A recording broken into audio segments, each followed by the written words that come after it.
அனைவருக்கும் வணக்கம். இன்றைக்கி நம்ம இந்த வீடியோவில் 116 to 171 ஆல்மோஸ்ட் செலக்ட் ஆனவங்க எல்லாத்துக்கும் அந்த ஜாப் நேச்சர் எப்படி இருக்கும், மசால்ஜி, வாட்ச்மேன், கார்டனர், ஸ்வீப்பர், ஓஏ, இந்த வேலைகளுக்கெலாம் என்ன ஒர்க் இருக்கும், எப்படி ஒர்க் இருக்கும், இதை பற்றி நம்ம சேனலில் பார்க்க போகிறோம். இதை பார்த்ததுக்கப்புறம் நீங்களே உங்களுக்கே ஒரு ஸ்டாட்டிஃபை ஏற்பட்டுரும். அதை பார்த்து நீங்கள் தெரிஞ்சுக்கலாம். சரிங்களா? இப்போ என்னென்னா ஃபஸ்ட்டு மசால்ஜி பார்த்தோன்னா, மசால்ஜினா எல்லா வேலையும் பார்க்கணும்னு சொல்கிறாங்க. உண்மை தான். அது எல்லா வேலையும்னா வீடு துடைக்கிறதுலேருந்து அதை தான் நம்ம ப்ராக்டிக்கலாகவே செஞ்சுருப்போம். அங்கே அதுதான் நம்ம கண்ணு முன்னாடி ப்ராக்டிக்கலாகவே கொண்டு வந்து நிறுத்தினாங்க. வீடு துடைக்கிறதுலேருந்து, மாப்பு போடுறதுலேருந்து, கழிவறை தூய்மை செய்வதிலேருந்து, அதுக்கப்புறம் கோர்ட்டு வளாகங்கள் சுத்தம் செய்தல், தோட்டத்தை பராமரிக்கிறது, அதுக்கப்புறம் உணவு சமைத்தல், இது போன்ற பணிகள் எல்லாமே மசால்ஜி செய்வீங்க. அப்போ வாட்ச்மேன் செலக்ட் ஆனவங்க வாட்ச்மேன் பணி மட்டுமா செய்வாங்க அப்படின்னா அது கிடையாது. மசால்ஜி என்ன வேலை செய்கிறாங்களோ அதையும் தான் வாட்ச்மேனும் செய்யணும். எப்படி இப்போ நான் மசால்ஜி செலக்ட் ஆகிருக்கேன், வாட்ச்மேன் வேலை பார்க்க மாட்டேன்னு சொல்ல முடியாதுங்க. மசால் செலக்ட் ஆகி அவங்க என்ன உத்தரவு கொடுக்குறாங்களோ வாட்ச்மேன் பார்ப்பான்னா வாட்ச்மேன் பார்த்து தான் ஆகணும். அதே மாதிரி வாட்ச்மேன் உள்ளவங்க நான் மசால்ஜி பண்ண மாட்டேன், வாட்ச்மேன் தான் செலக்ட் ஆகிருக்கேன்னு நாங்கள் சொல்ல முடியாது. இந்த வேலையை மசால்ஜி செய்ய வேண்டிய வேலையை, நான் இது முன்னாடி வீடியோவில் சொன்ன வேலையை வாட்ச்மேனும் பார்த்தாகணும், தூய்மை பணியாளரும் இந்த வேலையை பார்த்தாகணும். அதனால் இந்த வேலை தான் சொல்ல முடியாது. எல்லா வேலையும் கடைநிலை ஊழியர் அப்படின்ற பணியில் இந்த எல்லா வேலையுமே பார்க்க வேண்டியது வரும். அதனால் என்ன வேலை கொடுக்குறாங்களோ அந்த வேலையை கடைநிலை ஊழியருக்கு தேர்வான அனைத்து பணியாளர்களும் செய்ய வேண்டி வரும். என்ன வேக்கண்ட் ஒதுக்குறாங்களோ அந்த வேக்கண்ட்டுக்கு நம்ம அதுக்கு தகுந்தாப்பில் பணி செய்யணும். இதெல்லாம் தெரிஞ்சு தான் நம்ம வந்திருப்போம். வேலை இல்லாத கஷ்டத்தை விட இந்த 2 வருஷம் நம்ம காத்திருந்த கஷ்டத்தை விட இதுதான் வேலைன்னு தெரிஞ்சுக்கிட்டு வேலை வெற்றி பெற்றதுக்கப்புறம் அதை நம்ம அங்கே செய்ய போகிறோம். இது ஒன்றும் பெரிய கஷ்டமே கிடையாதுன்னு நான் நினைக்கிறேன். ஏன் அப்படின்னா, வேலை இல்லாமல் சொந்தங்கள்கிட்ட அசிங்கப்பட்டு அவமானப்பட்டு எவ்வளோ பிரச்சனையை முன்னாடி இன்றைக்கி அந்த 5000 பேர்த்தில் ஒருத்தராக நம்ம செலக்ட் ஆகி உள்ளே வந்திருக்கோம்.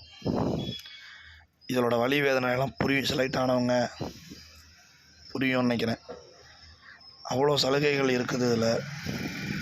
நம்ம அதிகபட்சம் போனால் ஒரு 3 வருஷம் 4 வருஷம் அவ்வளோதான் இதே நிலை நீடிக்கிறதுக்கு. அடுத்தடுத்து உள்ள டிபார்ட்மெண்டல் எக்ஸாம் வரும், அதுக்கடுத்து பொது தேர்வு வரும். அதிலெல்லாம் வெற்றி பெற்று நம்ம போக வாய்ப்பு நிறையாவே இருக்குது. அதே மாதிரி இப்போ 7வது ஊதிய குழு நடந்துகிட்ருக்கு.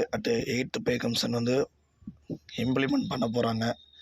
பண்ணிட்டாங்கன்னா இன்னும் ஒரு 1.5 வருஷத்துக்குள்ளே சம்பளம் கண்டிப்பாக இப்போ வாங்கிறத விட டபுள் மடங்கு வாங்குவோம். ஒரு பெரிய கஷ்டமே தெரியாது.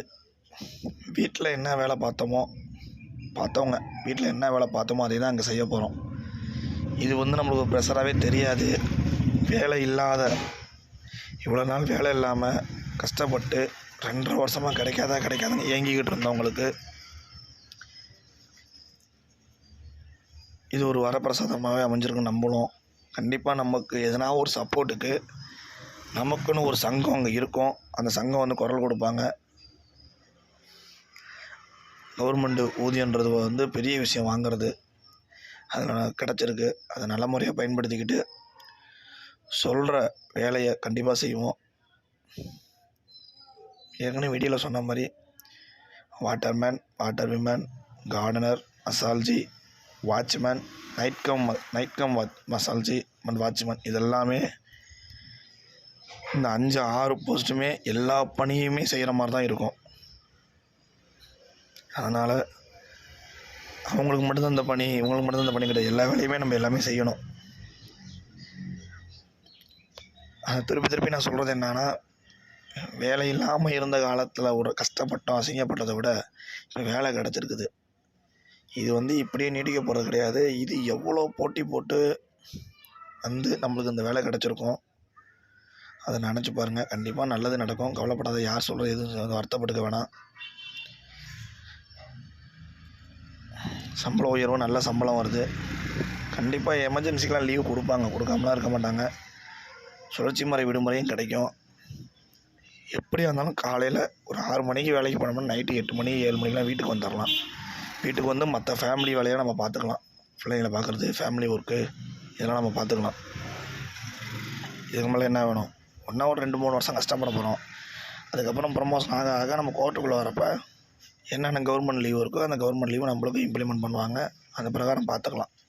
இது ஒரு பெரிய கஷ்டமே இல்லை. இவ்வளோ நாள் வேலை இல்லாமல் இருந்ததுக்கும், இவ்வளோ நாள் கஷ்டப்பட்டு 2.5 வருஷம் வெயிட் பண்ணி வராதான்னு வெயிட் பண்ணதுக்கும், இப்போ வந்து வெற்றி பெற்றவங்களுக்கு இது ஒரு பெரிய கஷ்டமே தெரியாது. அதனால் நல்லதே நடக்கும் நம்புகிறேன் நான்.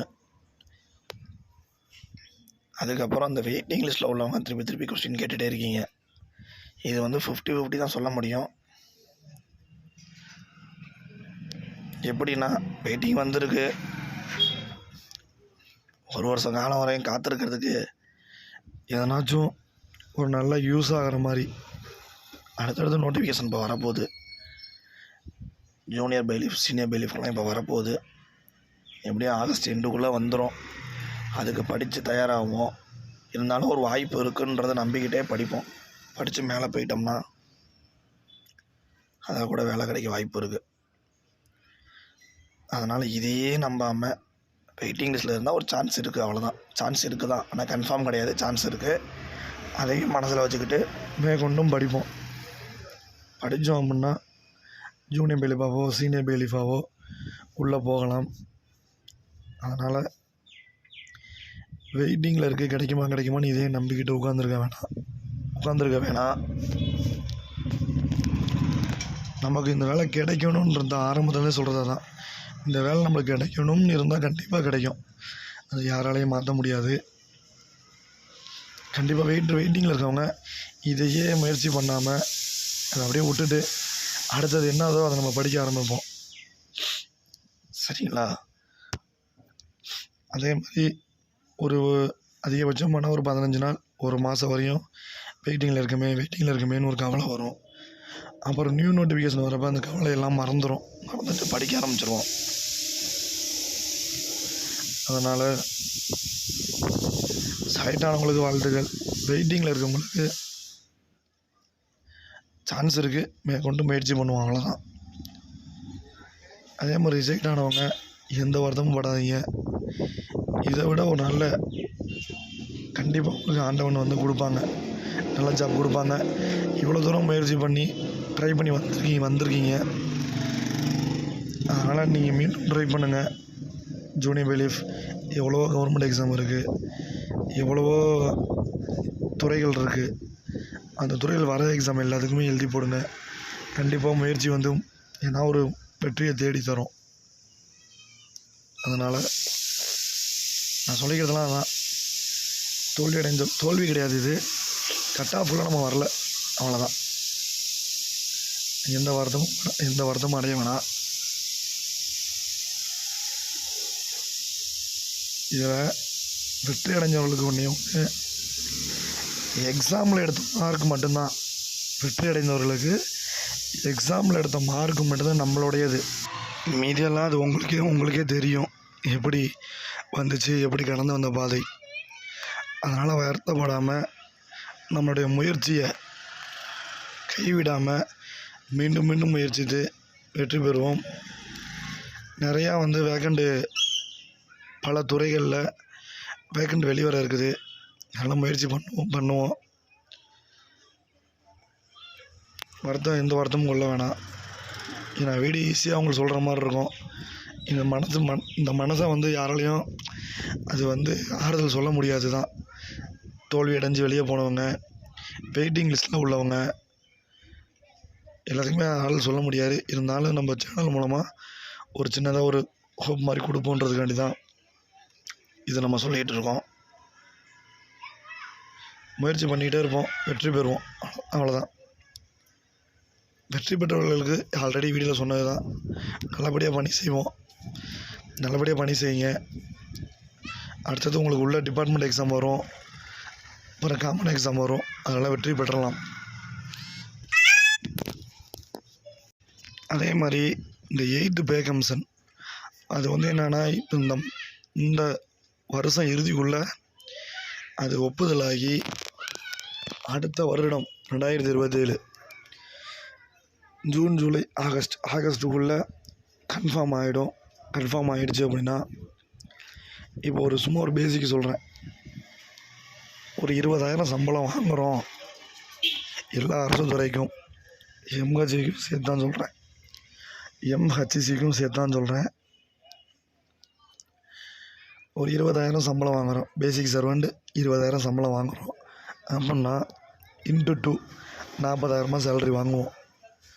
இது உறுதி செய்யப்பட்ட ஒரு தகவல் தான். அது அதிகபட்சமான இன்னொரு 1.5 வருஷத்தில் ஒரு 40 ரூபா 48 ரூபா சம்பளம் வாங்குவாங்க.